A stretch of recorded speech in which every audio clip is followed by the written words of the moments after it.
Escucha Ágora al aire.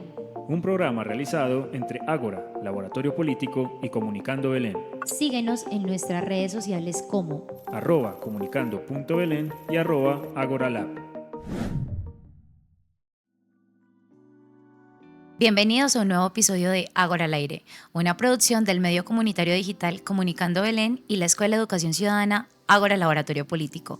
Hoy nos acompaña una persona muy especial, él es Manuel Esteban Acevedo Jaramillo, actualmente rector del CES, una persona con una amplia trayectoria en el mundo educativo.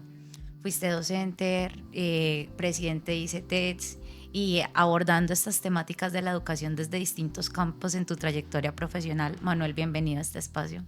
María Camila, muchísimas gracias, un saludo muy especial a ti, gracias por la invitación, gracias por esta oportunidad de poder conversar contigo y con la audiencia alrededor de los temas que han sido objeto central de mi trasegar personal, de mi trasegar profesional, que definitivamente es el mundo de la educación, como tú bien lo mencionas, en diferentes roles, cada uno de ellos le enseña a uno lecciones muy valiosas, pero sobre todo las personas con las que uno se encuentra cumpliendo esos roles son quienes enseñan las lecciones más valiosas. En un cargo como en el Gobierno Nacional, donde tuvimos la oportunidad de coincidir, dando clase, más de 20 años dando clase de diferentes tipos a estudiantes en varias ciudades de Colombia, y en la actualidad, pues con la inmensa responsabilidad de dirigir una institución de educación superior tan importante y relevante como lo es la Universidad CES. Así es, Manuel, una institución muy importante para la medicina, para todo el área de la salud, no solamente en Antioquia, en Colombia, un referente. ¿Quién es Manuel? Bueno, María Camila, yo creo que para contar un poco mi historia me gusta ubicar un poco los antecedentes de mi familia y mi situación actual. Te voy a contar un par de detalles. Primero, mi nombre es Manuel Esteban Acevedo, pero hay una tradición en mi familia de Manueles Acevedos. Entonces mi papá se llama Juan Manuel Acevedo, mi abuelo se llamaba Manuel José Acevedo, había otra, mi bisabuelo llamaba Manuel Antonio Acevedo y José Manuel era el primero. Mi hijo se llama Juan Manuel Acevedo, entonces él es el quinto Manuel Acevedo. ¿Y por qué hablo de esto? Porque cuando yo me aproximé a ese deseo de mi padre, esto me situó en una condición muy especial, me situó en una condición en la que en los últimos hechos más importantes del mundo, en los últimos 100, 150 años, ha habido un Manuel Acevedo de mi familia. Para lo cual, por ejemplo, cuando estalla la Segunda Guerra Mundial, para él eso fue una noticia. Para nosotros es historia. Para él eso fue una noticia. Entonces eso me ha llevado a pensar que lo que hacemos no es nada diferente que lo que recibimos, pero también lo que legamos hacia adelante. Entonces me considero una persona que procura ser muy consciente de dónde vienen los hechos que está evidenciando y no juzgarlos, de qué legado deja a las siguientes generaciones, es decir, eso que recibió, cómo lo abordó, cómo lo transformó, cómo lo entrega y cómo esas siguientes generaciones seguirán construyendo sobre ello. Por eso creo tanto en el poder de la educación, porque la educación finalmente es esa capacidad social que hemos creado de reconocer el acervo cultural, científico, social, llevarlo a unas unidades que permitan que pueda ser compartido, transmitido a quienes vienen detrás, para que puedan sobre esas bases seguir construyendo una mejor sociedad. Entonces me encanta la historia, me encanta la educación, me encantan las anécdotas, me encantan las culturas, siento que soy una persona que me gusta lo diferente, quien piensa diferente y no desde una mirada como en un museo, es diferente, ahí está, sino tratar de ponerme en sus pies y en sus zapatos, y un enamorado de la juventud. En eso sí, convencido completamente.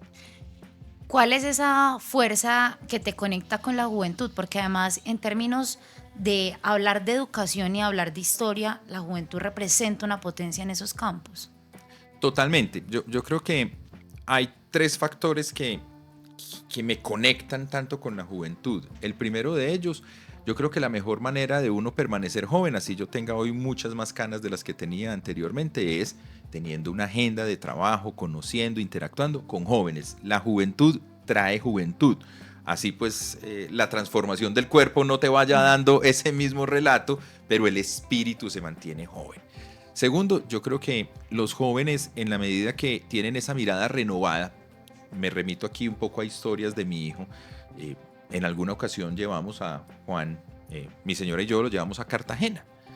Y pues Cartagena es un lugar que yo he visitado varias veces, pero cuando lo visité con él, yo noté en sus ojos como una mirada muy especial cuando él vio el castillo de San Felipe, que es una construcción muy grande. Entonces yo dije, wow, volví a ver a través de él el castillo de San Felipe. Y él me empezó a hacer unas preguntas para las cuales tenía respuestas, otras para las cuales no tenía respuesta. Entonces lo que hicimos fue ubicar un guía del castillo y ese guía del castillo nos contó a él y a mí, pues a mi esposa, a él y a mí, la historia del castillo de San Felipe. Entonces cuando uno se conecta con las inquietudes de los jóvenes, se da cuenta que no sabe todo lo que cree saber y se incrementa la posibilidad de aprender. Entonces es ser joven, pero también es hacerse las preguntas que están con los jóvenes. Y lo tercero, los jóvenes tienen una vitalidad. Lo hemos visto en los últimos años en Colombia, lo hemos visto en los últimos años en América Latina. Es ese deseo permanente de aprender y hacer cosas diferentes, ensayar, innovar, arriesgarse. Y creo que ahí sí es más como que yo me proyecto a través de los jóvenes, no soy capaz de mantener el ritmo, sí, pero sin lugar a dudas veo a través de ese espíritu, esa fuerza, eso que me da todos los días y todas las mañanas un impulso inclusive más fuerte que la primera taza de café del día. ¿Qué nota? ¿Qué detona ese gusto por la educación en ti? Yo creo que fue un poco el entender que somos sujetos de un proceso que lleva cientos de años y que está llamado a servir por cientos de años. Hay una frase muy común, yo adhiero a ella: la educación, normalmente uno no busca la educación lo busca uno. Yo venía desarrollando mi proceso de formación a nivel de pregrado. Mi pregrado es en negocios internacionales en la Universidad de AFIT, acá en Medellín. Yo hice mi práctica profesional en una organización manufacturera, una compañía multinacional con operaciones en Colombia, en el área más de mercadeo y comercialización. Me fue muy bien, me ofrecieron trabajo. Estamos hablando de 1999, para que vayan calculando la edad. Ese año fue un año supremamente difícil en Colombia. Fue el año en el que tuvimos la mayor contracción económica, inclusive superior a la que estamos viendo en estos últimos tiempos en el país. Mucha pérdida de empleo, inclusive se veían grafitis en las calles. En esa época no había redes sociales, pero entonces les llegaban a uno por otros medios: el último que se vaya apague la luz. Y era un momento de mucha desesperanza. En ese momento de mucha desesperanza, pues yo tengo esta oportunidad laboral muy bien remunerada, pues en virtud del desempeño y la compañía para la cual iba a trabajar, y yo estaba convencido que eso era lo que iba a hacer. Regreso a mi último año en la universidad y un directivo, a quien le quedo infinitamente agradecido, el que en su momento era el director de planeación, que también profesor de la universidad, Alberto Jaramillo, se me acerca y me dice: Manuel, ¿usted no ha pensado en trabajar para la universidad? Y yo realmente no había pensado en trabajar para la universidad. No se me había ni siquiera ocurrido. Yo ya era mucho más enrutado en este tema de mercadeo y comercial. Me quedó sonando como la pregunta. Me quedó dando vuelta la pregunta. En ese último año veo una clase. En esa clase me aproximan a un mundo maravilloso y fantástico que los jóvenes hoy están haciendo una realidad, que es el de la biotecnología, cómo el cuidado de nuestra biodiversidad a través del aprovechamiento sostenible abre un infinito número de posibilidades. Decido entonces con unos compañeros crear un negocio en biodiversidad, y pues eso también entonces me invitaba a tocar la puerta. Entonces le toqué la puerta a Alberto. Le dije: usted me dijo que si yo no había pensado en trabajar para la universidad, pues aquí estoy. Y ahí me enganché con la educación y creo que todo se conectó: la ciencia, la tecnología, el desarrollo, la conversación con los jóvenes, la historia de mi familia, y desde ese momento estoy en el sector educación. Tú nos cuentas una historia y yo me ubico en el momento, en el contexto histórico de Medellín puntualmente, la Medellín de los 90, una juventud sin esperanza, una juventud sin futuro, la que se hablaba en ese momento. ¿Qué le da fuerza a Manuel, o qué le da esa otra alternativa, esa otra vía, y que además lo conecta con la educación, que es el sinónimo más cercano a la esperanza, lo podemos decir? Eran épocas muy difíciles. Yo creo que todos quienes vivimos en esa época en Medellín tenemos algún conocido, familiar, amigo cercano que cayó en una bomba o en un atentado o en una masacre, inclusive simplemente por estar en el lugar donde iba a sucederse ese hecho, que no medía ningún tipo de daño colateral. Ahí había un objetivo, legítimo, no legítimo, pero no importa, eso es un carro bomba y ¡pum! Y lo que haya al lado Se fue. se fue. Inclusive recuerdo que cerca de la casa, un sector de hecho no muy lejos de acá, el Quijote, en la glorieta de la 35 con la 80, hubo un carro bomba. Y la onda expansiva, pues porque eso finalmente es lo que pasa, sonó durísimo en la casa. Yo vivía cerca del sector y desajustó una puerta. Y esa puerta nunca más volvió a ajustar. La puerta siempre quedó desajustada. Como consecuencia, y yo creo que también un poco como recuerdo de un momento muy complejo que vimos en la ciudad. Era la época de una película de Víctor Gaviria. Pues todos veíamos a Víctor Gaviria, entonces yo hice parte también de algunos talleres, Confama, Corporación Región, periodismo juvenil, y era la época de Rodrigo D., la primera película sobre esta temática. De ahí sale un actor famosísimo que es Ramiro Meneses, que ha hecho una carrera espectacular en el país. Era un momento de mucho desasosiego, pero si bien había desasosiego, yo debo dar cuenta que hay un tejido social en el que coinciden el sector privado, las empresas, donde coinciden las entidades sociales, donde coincide el tejido público local, gobierno local. Recuerdo que en esa época la ciudad tomó una decisión valiente, y es que tomó un crédito con el Banco Interamericano de Desarrollo. Medellín tomó un crédito con el Banco Interamericano de Desarrollo, y desde una lógica de análisis de la problemática, utilizando las herramientas de salud pública, empezó a mirar el fenómeno que vivíamos desde una perspectiva diferente. Y empieza uno a ver entonces cómo los empresarios empiezan a conversar a través de la Cámara entre ellos, con las universidades, con la Caja de Compensación, con Confama, con Confenalco, pues que son las que han estado con más fuerza en el departamento. Empiezan a invitar a los jóvenes, a los que hacen parte de los grupos juveniles, a los que hacen parte de los periódicos juveniles, y empiezan a inyectarnos a todos una noción de: esto está muy difícil, pero esto es lo nuestro. Esta es nuestra ciudad, estas son nuestras familias y este es nuestro futuro. Y creo que eso todo permeó a un grupo muy amplio. Yo me considero muy afortunado de poder estar en varios de esos espacios, pero yo hoy me encuentro con personas que también estuvieron en otros. Y creo que esa fue la base para que Medellín lograra inyectarnos ese espíritu que nos permitió vernos como sujetos distintos y vernos como actores capaces de generar un cambio que tuvo lugar. Esto no es atribuible a una persona, no es atribuible a un momento específico, es atribuible a un colectivo que se unió alrededor de un propósito grande, y es cuidar y ser en nuestro territorio. Hermosísimo, cuidar y ser en nuestro territorio.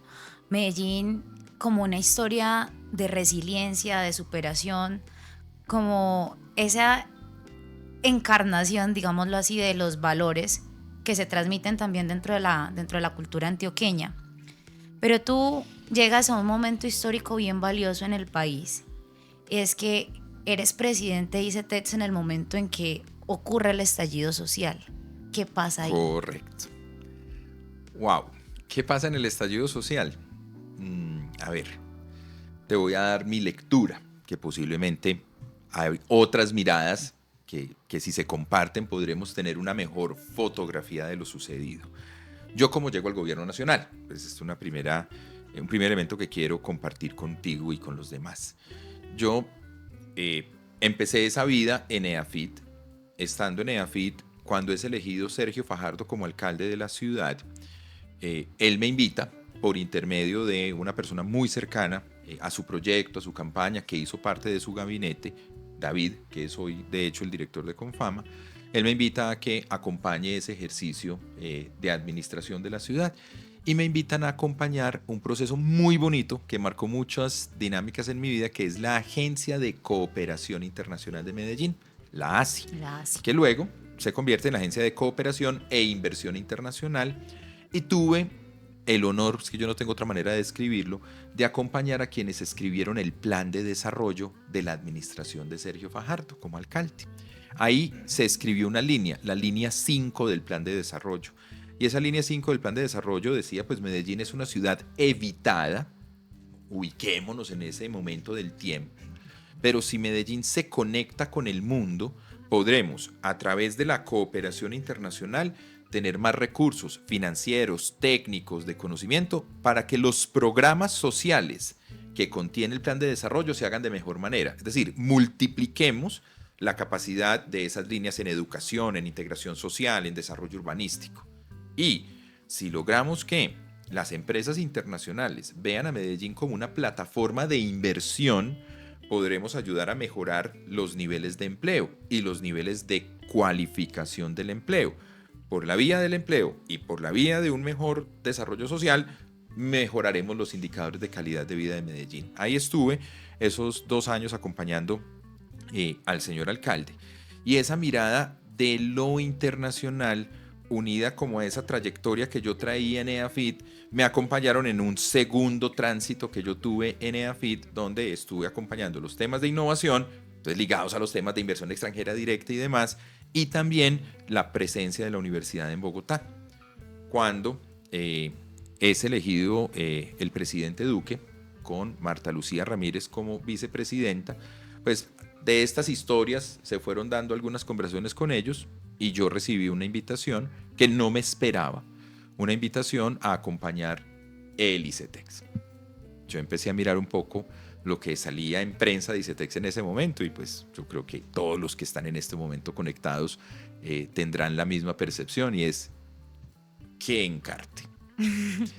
Por la identidad, por la misionalidad, por los hechos que tuvieron lugar en algunas administraciones previas, pero la financiación de los proyectos de vida de los jóvenes, que es una de las líneas importantes de trabajo de ICETEX, unida a la visión internacional, agencia de cooperación, dije, no, yo tengo que ser capaz de dar un grano de aporte. Y empecé a trabajar en ICETEX. Varios temas en ICETEX, 2 en particular que conectan con el estallido social. El primero de ellos es, venga, ¿por qué los usuarios de ICETEX tienen los sentimientos que tienen? Entonces uno parte como de lo que te dicen los titulares de prensa. Entonces yo empecé a buscar a usuarios de ICETEX y me encontré que hay 2 grandes tipos de usuarios: los que adoran el ICETEX y los que aborrecen el ICETEX. Yo, bueno, ¿qué tienen en común los dos? O más bien, ¿qué tienen en común los que están en esta categoría y qué tienen en común los que están en esta categoría?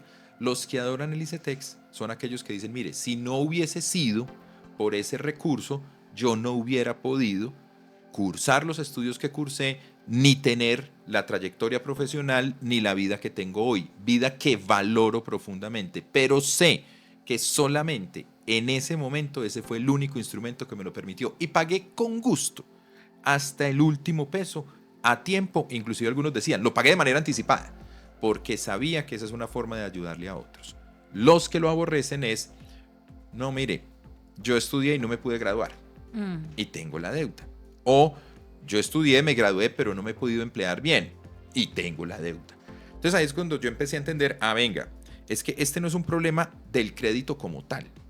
Esto es un problema de la trayectoria del estudiante, de qué le pasa en su vida. Y la entidad debe ser entonces capaz, no simplemente de otorgar un crédito y cobrar un crédito, sino que debe ser una entidad capaz de poder acompañar un proyecto de vida. Ese fue el gran énfasis de trabajo en ICETEX. ¿Qué hacemos para que esto deje de ser simplemente una entidad transaccional a ser una entidad de apoyo, de soporte? Creamos programas, hicimos acciones, cambiamos el diseño de las oficinas para que fuera mucho más cercano y amable. ¿Qué sucede con el estallido social? Que muchos jóvenes usuarios de ICETEX, con toda razón, sentían que el país a ellos no les funciona. Mire, yo hago el esfuerzo. Usted me dice que estudie. Bueno, vea, pues yo con todo esfuerzo estoy estudiando. Usted me dice pues que tome un crédito para que estudie. Tome el crédito para estudiar.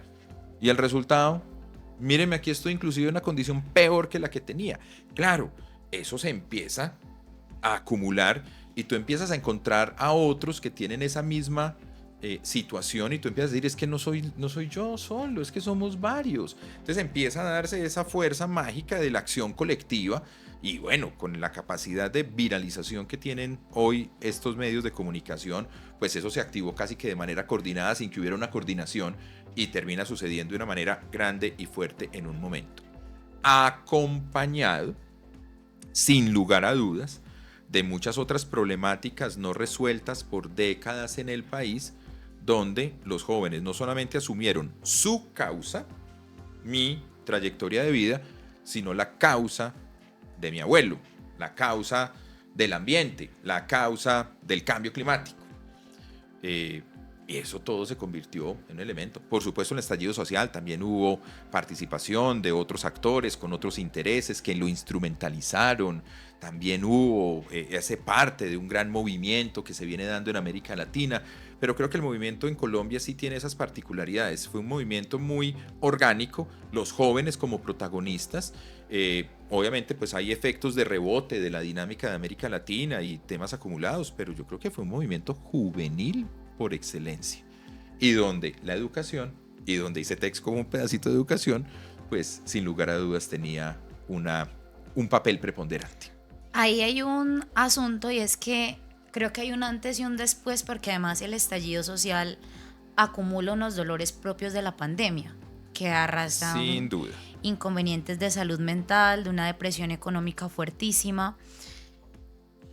Y la educación se transforma, o sea, los colegios estaban cerrados, las universidades estaban cerradas y lo que acontece en el aula no es sencillamente esa transmisión de información del docente al alumno, sino el contacto, la cercanía, esa humanidad que se gesta en ese encuentro con el otro a partir de la palabra, del conocimiento.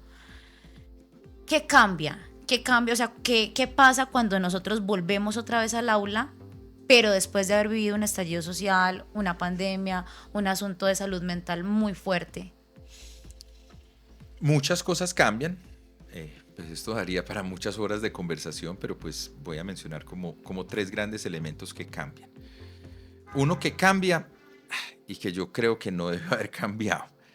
Yo creo que nos dimos la oportunidad de poder aprender a través de dispositivos de mediación tecnológica, las pantallas y los procesos de formación en línea, que son grandes elementos de complemento a la formación presencial. Pero creo que volvimos y un poco olvidamos que esos elementos mixtos, híbridos, son mucho más potentes que cuando nos quedamos solamente en una de las formas de aprendizaje. Lo virtual llegó para quedarse, pero casi que llegó para quedarse programas completos virtuales. Entonces, hoy ves un mayor número de programas completos virtuales. Pero creo que los programas completos virtuales, complementados con ejercicios de encuentro, de relacionamiento, de vivencia, son mucho más poderosos que el solo programa virtual. Los programas presenciales tienen el encuentro, tienen la vivencia, pero pierden riqueza cuando no incorporan elementos virtuales. Entonces yo creo que ese es uno de los elementos que la educación, la pandemia, la transforma. Creo que logramos aprender muchas cosas en pandemia, pero la hemos olvidado en la pospandemia. Pues finalmente cuando un resorte tú lo estiras, él te resiste el estirar, pero su tendencia va a ser volver a su estado original antes de haber sido estirado. Yo creo que la educación logramos romper algunas fronteras conceptuales más que tecnológicas, porque la tecnología está resuelta hace un buen rato, pero nos devolvimos. De pronto nos debimos haber devuelto, pero no creo que nos debimos haber devuelto tanto. Ese es un tema. Segundo, tú lo acabas de mencionar muy bien, salud mental, pandemia y aprender en un escenario donde en la casa entonces tú tienes 3 jóvenes en edad de estudio, entonces tú no tenías cómo ubicarlos a los 3 en un lugar adecuado, 3 computadores de manera simultánea, la conectividad, el ancho de banda, no podíamos salir, entonces había que preparar los alimentos en casa. Varias familias tuvieron dificultades en sus labores, entonces pues ya el ingreso no venía. Una persona, por ejemplo, que viviera de conducir un taxi, pues no había carreras, entonces no hay carreras, entonces no hay pasajeros, y no hay pasajeros, no hay ingresos. Entonces creo que eso estresó muchísimo, no el sistema educativo, sino las familias con hijos en procesos educativos. Hubo, sin lugar a dudas, una disminución de los aprendizajes. El país ha intentado acelerar esos aprendizajes, pero hay cosas que ya no las lograremos acelerar y eso profundizó brechas. Y volver a cerrar esas brechas hacia adelante creo que no se logrará adecuadamente y creo que pandemia nos dejó como uno de sus legados que la dotación de factores y elementos en la escuela y en el entorno de aprendizaje del joven por fuera de la escuela marcan diferencias. Hubo jóvenes con mejores dotaciones que otros y hoy tú estás viendo esas diferencias en términos de aprendizajes y en términos de trayectorias. En alguna ocasión escuchaba a un líder que decía, ya no tenemos una juventud, ya son 3 juventudes. Uno tiene la primera juventud, entonces culmina su vida posmedia, una técnica laboral o un programa profesional. Una segunda juventud, cuando uno más o menos está terminando ya su vida laboral, y una tercera juventud que arranca de en adelante. Si como país nos volcamos a esos ejercicios, el anglicismo es el upskilling o el reskilling, quizás podamos para estas brechas que se abrieron volver a encontrar momentos de encuentro y cerrarlas. Y lo tercero, salud mental. Esta misma situación, la frustración, la manera de aprender, los modos de aprendizaje, la capacidad de transmisión y acompañamiento, abrió. Y creo que como sociedad estamos viviendo un momento complicado, pero creo que es sano que hablemos del problema. Creo que ese es un problema que ha existido de mucho tiempo, pero como dicen en una famosa película que todo el país vio, no se habla de salud mental. No se habla de No se habla de salud mental. Si no hablamos de ella, no existe. No, por el contrario, ella existe independientemente de que hables de ella o no. Pero es mejor hablar de ella para que podamos atenderla. Y estamos desbordados, porque veníamos con un problema acumulado que en la situación de pandemia lo profundiza y hoy estamos reconociendo que hay que hablar de ello. Cuando empezamos a hablar de ello y empezamos a entender su dimensionamiento, nos damos cuenta de esto es más grande de lo que somos capaces de atender. Pero yo tengo fe, tengo esperanza, así como Medellín superó, ahora que hablábamos del tema, así como Colombia ha superado otros episodios, así como la humanidad superó inclusive el COVID a una velocidad muy superior a la que la misma humanidad había esperado, ha superado ampliamente desafíos como el polio y otras pandemias. Creo que podemos avanzar. Hoy estamos en el momento de, estamos entendiendo, estamos aprendiendo, estamos desarrollando metodologías, estamos desarrollando procedimientos, pero creo que paulatinamente esto irá acelerándose y lograremos tener un mejor conocimiento y comprensión. Yo tengo la fortuna de que mi papá todavía está vivo, mi mamá todavía está vivo, todo está viva. Mis abuelos no vivieron lo que vivieron mis papás. ¿Pero por qué? Pues porque los avances en materia de conocimientos, en salud, en cuidado, les han permitido extender su vida.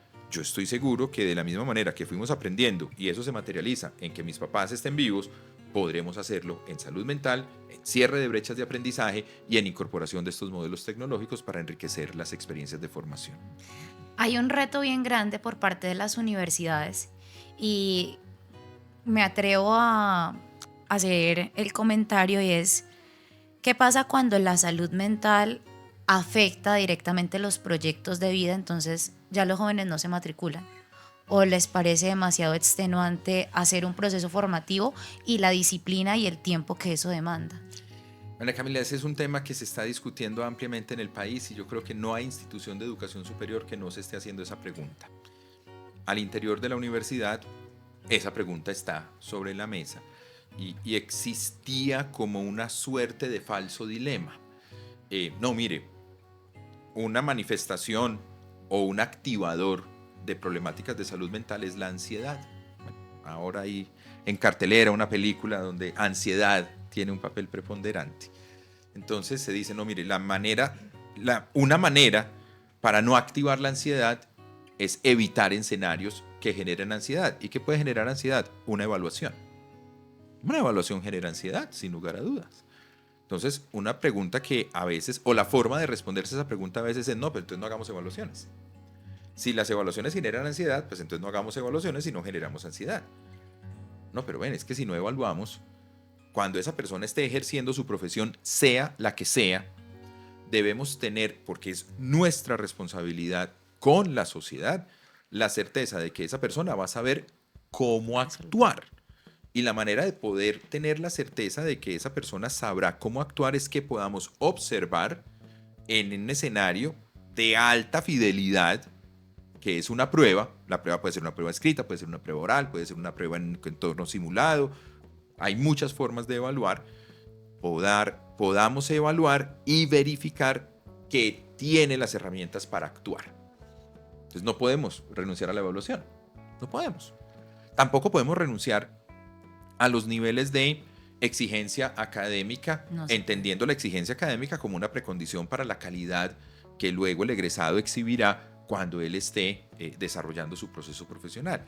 No, pero es que entonces la exigencia académica implica posiblemente horas de estudio, y muchas horas de estudio entonces pueden activar otro tipo de reacciones que no sean favorables en términos de salud mental.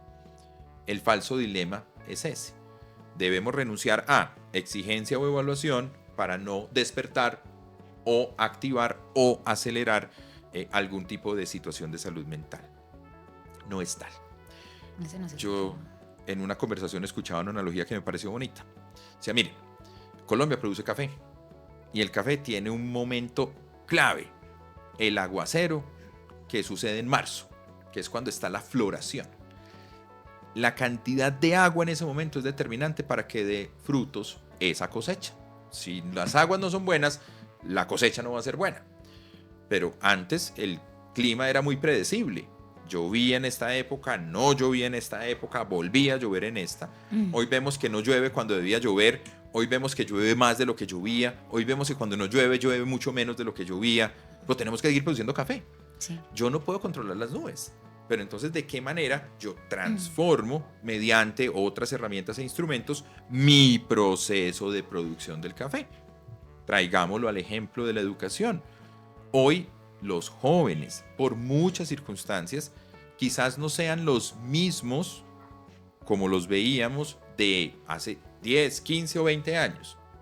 Son nuestros jóvenes. Entonces nuestra tarea no es, venga entonces rebajemos estos niveles de exigencia académica y evaluación, sino cómo complementamos con factores protectores, con factores que permitan identificar previamente rutas de acompañamiento, procesos terapéuticos si llegase a ser necesario, que permitan a este joven fortalecerse en sí, en su proyecto de vida, en su mirada de sí mismo, de su sociedad, del entorno, del futuro y de su rol, para que logremos es generar un punto de encuentro entre el joven, su situación, su vida, su historia y su formación, porque cuando estos dos mundos los unimos, sale el futuro. El futuro de ese joven ya no va a ser únicamente qué notas sacó, es qué notas sacó, pero qué hicimos con él y con ella en su fortalecimiento para que pueda ser ese sujeto de cambio y transformación que es la promesa de valor que como sistema tenemos que dar. Esto nos cambia la ecuación en las instituciones de educación superior del todo por el todo. Tenemos que conocerlos más, tenemos que cuidarnos y cuidarlos más, tenemos que conversar mucho más, tenemos que aprender a cruzar muchas fuentes de información, tenemos que dejarnos sorprender y también tenemos que dejarnos guiar por los jóvenes. Tú mencionas algo muy bonito y es nuestros jóvenes. Yo creo que históricamente la juventud tiene dos posibilidades. O es un problema, o se la ve como un problema, o se la ve como el aliciente transformador que nos va a dar ese camino a seguir. No podemos retroceder. O sea, el mundo de la tecnología llegó, esto va a 1000 por hora con el tema de la inteligencia artificial y demás, pero entonces el sistema tiene que correr a la velocidad de los jóvenes de ahora. ¿Cuáles son esos retos que tiene la universidad de pensarse en términos de las necesidades de esta juventud? Una juventud hiperconectada, una juventud de visión global, una juventud que, como tú lo mencionas, se conecta con problemas globales ya. Uy, son muchos retos, pero hablemos de 4, de manera pues muy cortica. Primero, anteriormente los jóvenes venían de entornos familiares donde la familia tenía por su propio tamaño y dinámica la capacidad de proveer a los jóvenes muchos constructos mentales, sociales, inclusive físicos o económicos, que hoy no necesariamente sucede así. Hoy vemos a muchos jóvenes que son hijos únicos o son 2 hermanos, pero ambos padres trabajan o trabajaron y pues muchos de los elementos que anteriormente uno encontraba en esos hogares de 15 hermanos, donde pues, yo tuve un tío que tenía 15 hermanos, o sea, él solo en su casa podía armar un partido de fútbol. Sí. Entonces ellos solos se armaban el partido de fútbol. Pero pues claro, estos jóvenes no están en familias de 15, no conozco alguna, pero pues de pronto debe haber por ahí alguna que otra.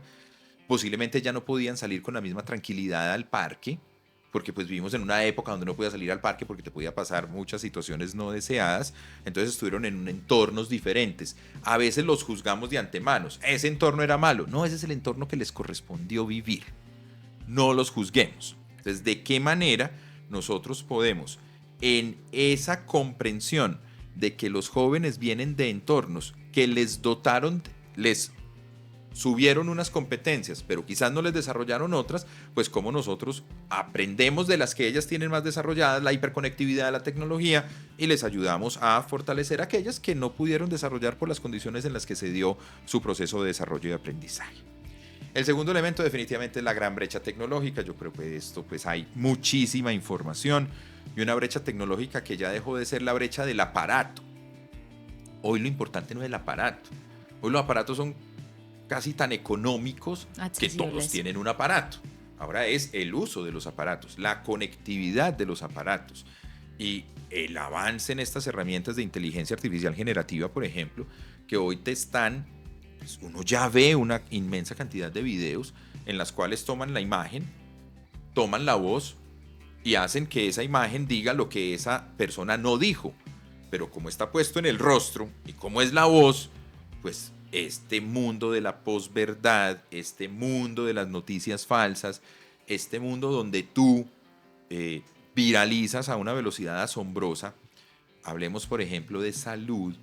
Estamos viendo jóvenes que, siguiendo ciertos seguidores o ciertos influenciadores, ciertas cuentas, ciertas lógicas, han tomado decisiones que les han costado su salud. Pero no es porque ellos lo hicieran de una manera temeraria. Voy a hacer esto para perder el riñón. No, fueron asaltados en su buena fe. Yo pensé que esto era bueno. Esto se veía bien. Esto funcionaba. Pero ¿cómo así que yo ya perdí el riñón? Sí, ya perdiste el riñón. Tienes que hacerte diálisis. ¿Pero a qué horas terminé en esto? Entonces, esta hipertecnología y sobre todo la capacidad generativa de contenidos a través de la tecnología, no siempre con los mejores propósitos, son otro tremendo reto, porque tenemos que aprender y reconocer que esos hechos son generadores de opiniones en los jóvenes. Claro. Entonces, venga, aprendamos a leer, venga, aprendamos a cruzar fuentes para que puedas discernir de todo lo que hay a tu disposición, qué es sobre lo que debes construir y qué son aquellos elementos de lo que debes saberte apartar. Un tercer elemento, y yo lo celebro profundamente, sé que esto al sistema de educación superior nos genera mucha dificultad, y es hablar realmente de una inclusión. Claro, se hablan entonces de las políticas afirmativas, de la discriminación positiva. Entonces, en un principio es, no, cumplimos con la cuota. ¿Cuántos estudiantes son afrocolombianos? Tantos. Bien, vamos bien con la cuota. No, venga, es que esto es un asunto de cuotas. Venga, es que esta es una sociedad diversa y la diversidad en todas sus formas y manifestaciones. Y esa diversidad implica que vamos a tener en nuestros escenarios cotidianos, y serán en un futuro nuestros colegas que estudiaron lo mismo que nosotros estudiaron, jóvenes con diversas orientaciones sexuales, políticas, con orígenes culturales, con orígenes sociodemográficos. Y es precisamente en la diversidad donde está la oportunidad. Claro, es mucho más fácil darle clase a 20 personas que piensan como yo pienso, que responderían el examen de la manera en la que yo lo respondería, que publicarían lo mismo que yo publicaría, que harían el mismo ejercicio que yo haría. No, pero es que esa no es la sociedad. La sociedad es diversa y vas a tener 20 formas diferentes de responder una misma pregunta. Claro, eso no quiere decir entonces que hay 20 respuestas, no. 20 formas, y lo ideal y el sueño y el propósito es cómo de cada una de esas 20 formas distintas vamos construyendo una mirada mucho más integrada e integradora que mejor refleje una sociedad. Entonces la inclusión exige herramientas de acompañamiento, exige instrumentos de financiamiento, exige rediseño de los espacios, exige nuevas didácticas, exige cambios en el lenguaje, exige cambios en las normativas, exige también que lo que buscamos con estas trayectorias es que los jóvenes puedan, en medio de su diversidad, esto es como una especie de reloj de arena, tú partes de la diversidad, luego los vas a unir en esas competencias de aprendizaje que los acrediten como profesional en A, B o C, para que luego ellos vuelvan a expresar su diversidad y lleven a esos lugares, a esas industrias, a esas disciplinas, a esas comunidades lo aprendido. Entonces esta lógica del reloj de arena es: partimos de la diversidad para construir un espacio de encuentro que luego es el que nos habilita para volver a ser diversos y proyectarnos. Y finalmente yo creo que el sistema educativo también, pues tenemos unas rigideces propias de la normativa, la capacidad de innovar y aprender de sí mismo y de aprender de otros. Muchas veces las respuestas que tenemos que dar nos demora mucho tiempo poderlas dar. Yo creo que esos son como los 4 grandes, bueno, son 4 de muchos grandes retos que tienen a muchas instituciones pensando cómo los vamos a abordar. Ese punto 4 es fundamental porque además a nivel nacional está abierta la discusión de la transformación legislativa que rige el sistema educativo. ¿Qué recomendaciones desde tu experiencia como educador, como líder, como autoridad de una institución tan prestigiosa podrías darles a políticos y a tomadores de decisiones en general, entendiendo también los retos que tiene la universidad y que necesitan ser habilitados por esas normas? Yo creo que el trámite de la ley estatutaria que se hundió en la legislatura pasada, no sabemos si en esta legislatura se vuelve a presentar, se ha dicho que sí, pero también se ha dicho que quizás no, suscitó unas conversaciones que eran bien importantes de dar. Una, las recomendaciones entonces a estos tomadores de decisiones en el ámbito de la política, que así se lo hicimos saber y yo creo que fue un ejercicio muy valioso. Primero, verdaderamente tenemos que pensar en un sistema educativo que arranca desde la primera infancia, la educación inicial, luego la educación básica y media, luego la educación terciaria. Y hago aquí un énfasis en terciaria.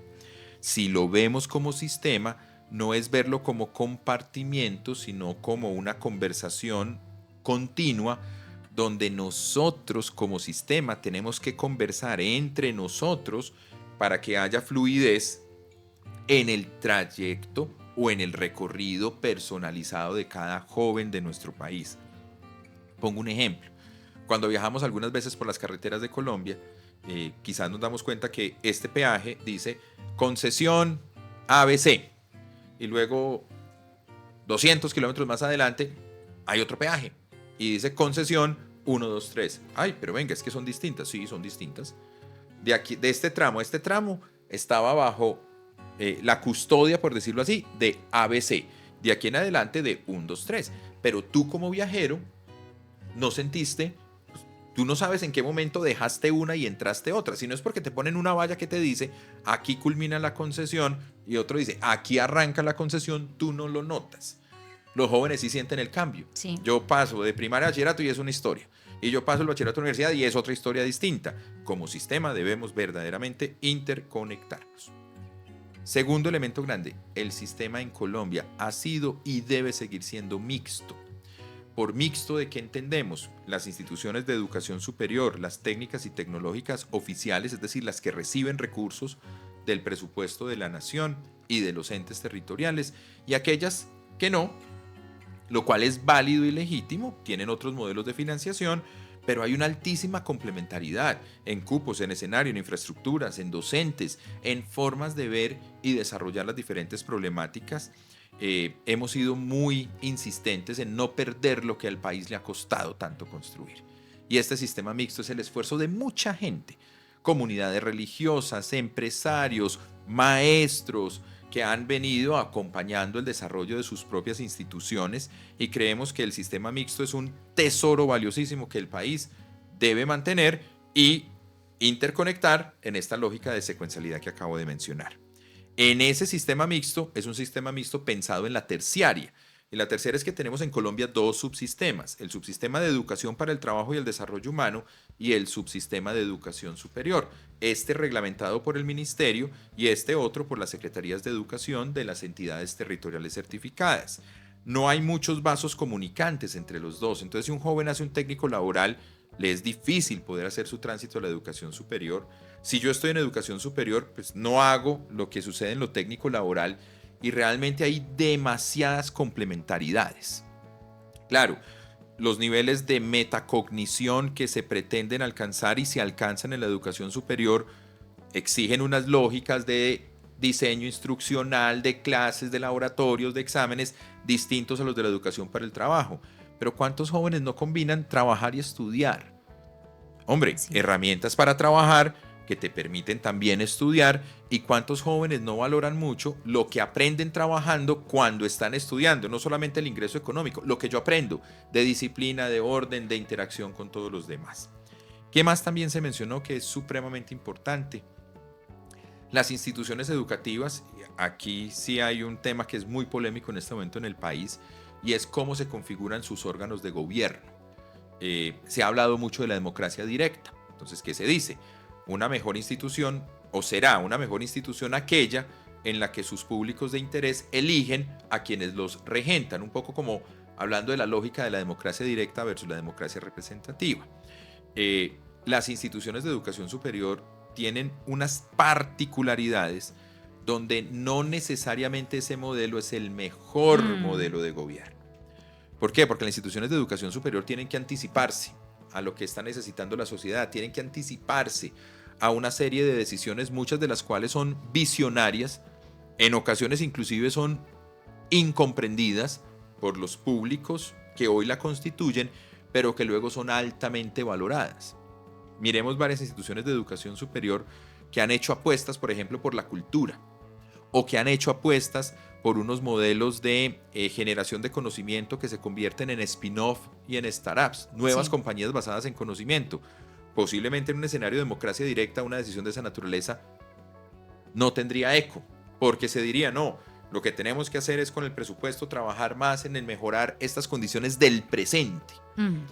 ¿Y el futuro? ¿Y el futuro cuándo lo vamos a pensar?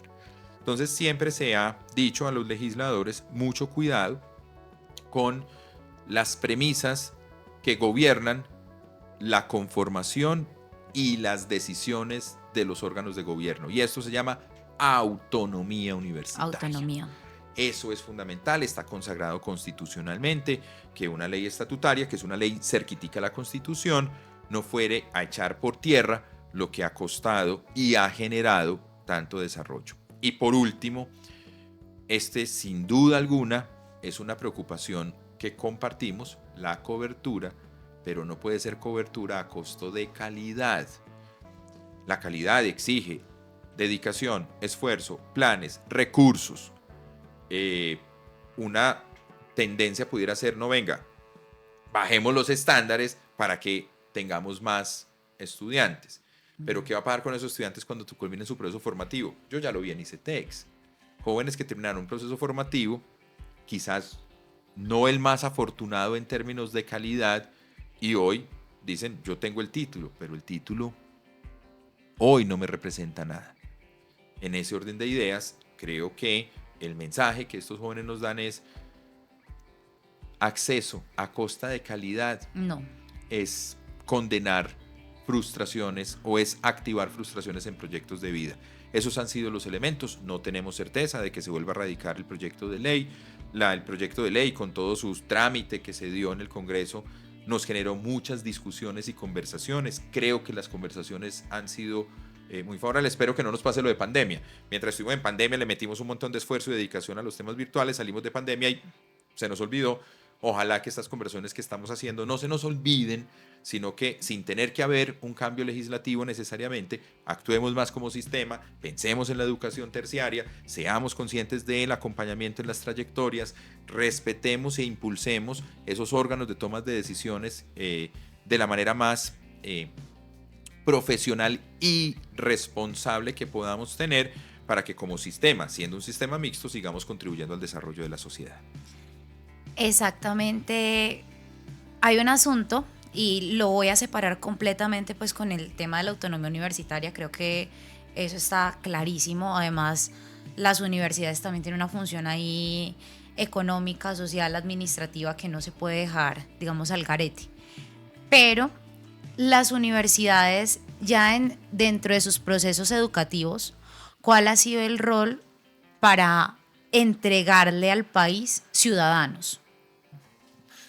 Hablamos mucho de eso, de no formar profesionales, sino formar personas conocedoras de su entorno, de su ambiente. Yo creo que vamos avanzando y creo que todavía estamos lejos. Pues yo que hago como un sentimiento de mea culpa, porque es que la formación ciudadana te implica, primero, que debes tener la mejor capacidad de tener en tu interior a la ciudadanía. Entonces, vuelvo a lo que hablaba hace un rato. A veces los procesos de admisión son procesos que seleccionan al que más se parece a lo que soy yo. ¿Eso es la ciudadanía? No. No. Estoy seleccionando un subconjunto de actores ciudadanos que piensan, actúan y hablan parecidos. Entonces, la formación ciudadana será mucho mejor cuando más representativo de la verdadera ciudadanía es la composición de nuestras instituciones de educación. Creo que ese es un reto fundamental. Y yo escucho muchas personas que han estudiado en instituciones oficiales.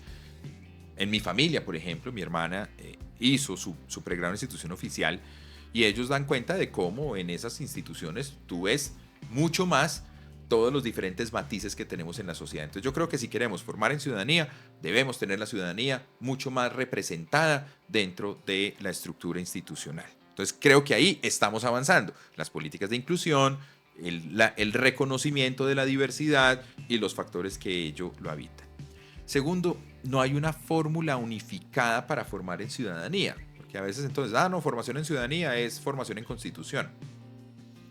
No sé, creo que eso hace parte, pero yo no diría que eso lo es todo. No, formación ciudadana es en arte y en humanidades. Yo creo que eso hace parte, pero yo no creo que eso sea todo.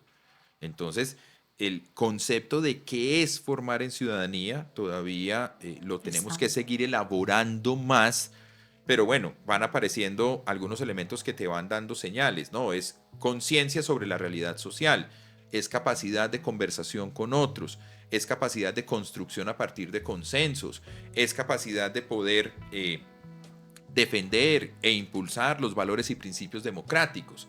Bueno, entonces cuando tú empiezas a ver esos descriptores, esto te lleva a tu modelo educativo que tanto, por ejemplo, expone los estudiantes, ya no en el entorno universitario a otros, sino exponte en el ejercicio de tu profesión a otros escenarios y contextos. Entonces hay que sacar procesos formativos del aula de clase y llevarlos a las comunidades, pero no llevarlos a las comunidades como, miren, allá está la comunidad, tóquenlos, véanlos y devuélvanse al salón, no vengas, viva con la comunidad, involúcrese. Asuma responsabilidad en las trayectorias de desarrollo de esa comunidad, con un propósito de aprendizaje, pero con un propósito de cambio, y que esa unión del cambio más el aprendizaje te hace un mejor ciudadano. Principios y valores democráticos, perfecto.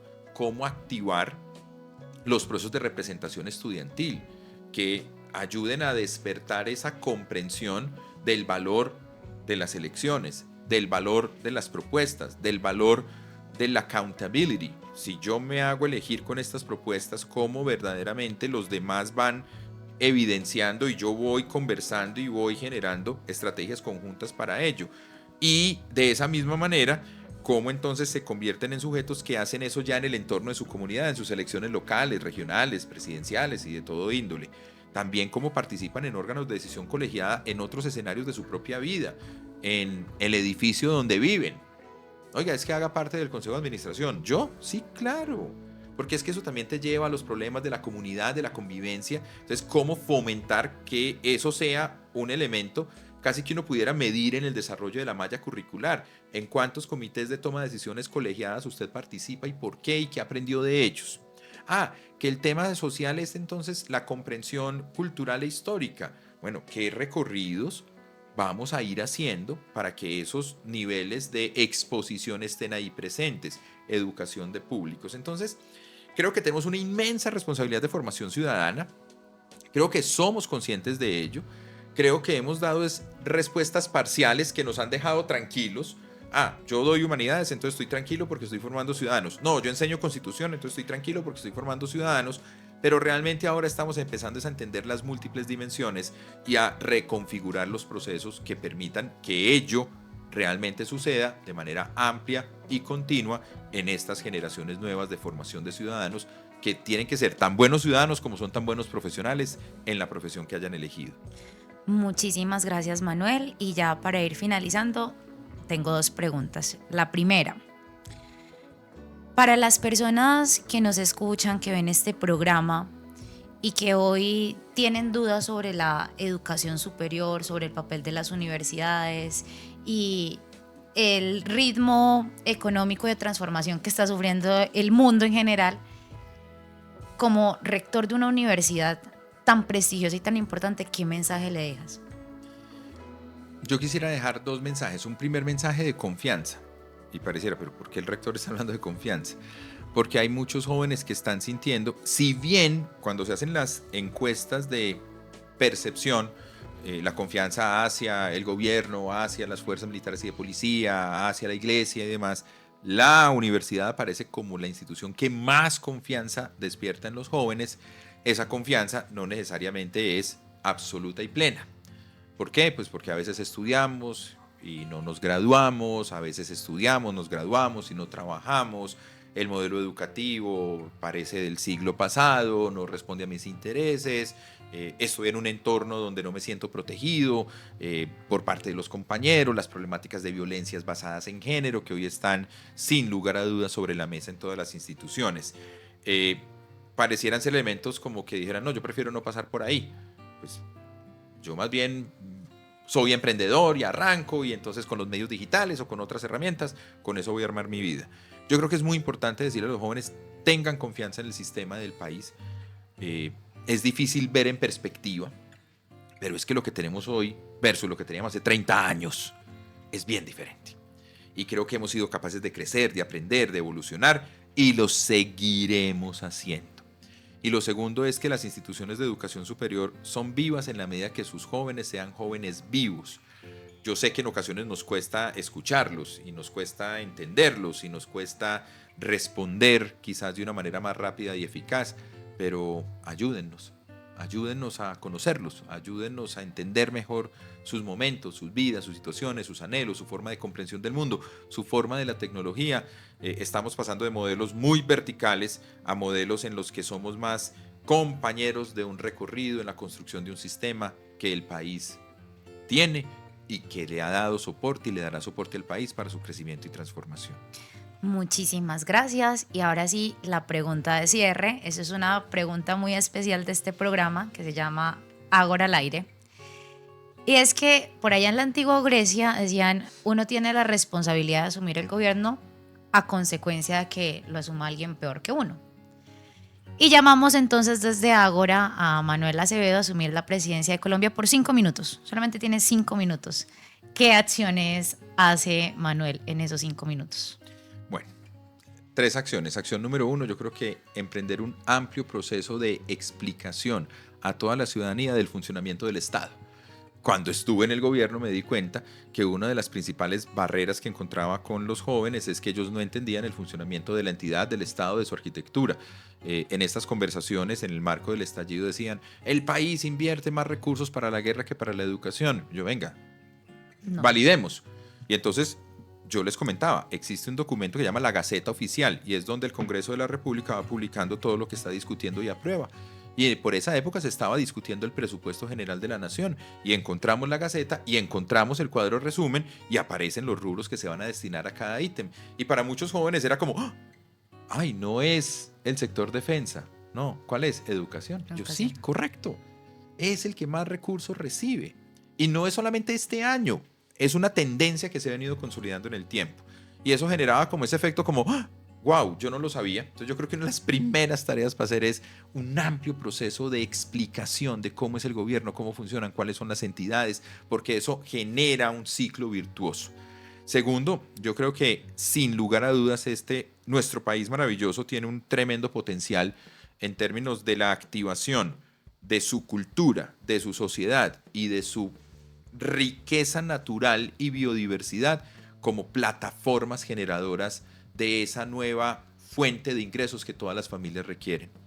Sociedad, cultura y naturaleza serían 3 focos fundamentales para ir ayudando a las empresas existentes a reconvertirse y para que muchas nuevas empresas apalanquemos a partir de lo que tenemos y somos, incorporando nuevas tecnologías, conocimientos y saberes en un mundo que está necesitado de ello y está dispuesto y ve a Colombia con buenos ojos para ello. Lo tercero, yo creo que una reforma al sistema educativo no estaría mal, pero un poco más en términos de los requerimientos que se le dan a las instituciones para que puedan ser mucho más ágiles en responder a las necesidades, en darles un poco más de libertad de actuación, mediado con que tengan muy buenos sistemas de aseguramiento de la calidad internos para que puedan ser mucho más ágiles en la respuesta, para que puedan ser mucho más creativos, innovadores e inclusive pues esa misma diferenciación que cada una va obteniendo, esa integración con estos ciclos de formación precedentes se vayan convirtiendo en un factor que atraiga a los jóvenes hacia el conocimiento como un factor permanente, no solamente estudio para salir, sino que hoy estoy estudiando esto, luego desarrollo esto, vuelvo y estudio otra cosa, y así vamos teniendo un país que permanentemente vaya educándose. Creo que hay otro gran desafío que es la conectividad y la conectividad digital y el aprendizaje digital y la responsabilidad digital es otro elemento que también nos ayuda a tejer y construir sociedad. Yo creo que por esos 4 puntos enfocaría los esfuerzos en este momento. En este momento, Manuel, muchísimas gracias. Ha sido una gran conversación. Aprendimos mucho de ti. No sé si de pronto quieras dejarnos un mensaje final para cerrar este episodio. No, yo quisiera dejar un mensaje final. Muchas veces creemos que solamente los grandes medios de comunicación son los que tienen la capacidad de llegar a las mentes y a los corazones de las familias, de los jóvenes. Yo le creo muchísimo a esta tipología de medios y a esta tipología de programas en estos medios, como Comunicando Belén, porque son medios más cercanos, porque son medios que recogen mejor ese sentimiento de intimidad en un mundo hiperconectado donde llegan cosas todo el día al teléfono. Tener medios locales, cercanos, conocidos, comunitarios, son pilares de la vida en sociedad. Yo creo que como audiencia, como consumidores de medios, tenemos una tremenda responsabilidad en conectarnos, en apoyar y en impulsar lo que son estos mecanismos también de conversación ciudadana. Muchísimas gracias, Manuel, a toda nuestra audiencia. Esto fue Ágora al Aire. Somos Ágora, Laboratorio Político y el medio comunitario digital Comunicando Belén. Recuerda seguirnos en nuestras redes sociales como @comunicando.belén y @agoralab. Conéctate a nuestras transmisiones en vivo Todos los martes a las 7 de la noche en el Facebook Live de Comunicando Belén. y recuerda seguirnos en nuestro canal de Spotify como Ágora al Aire.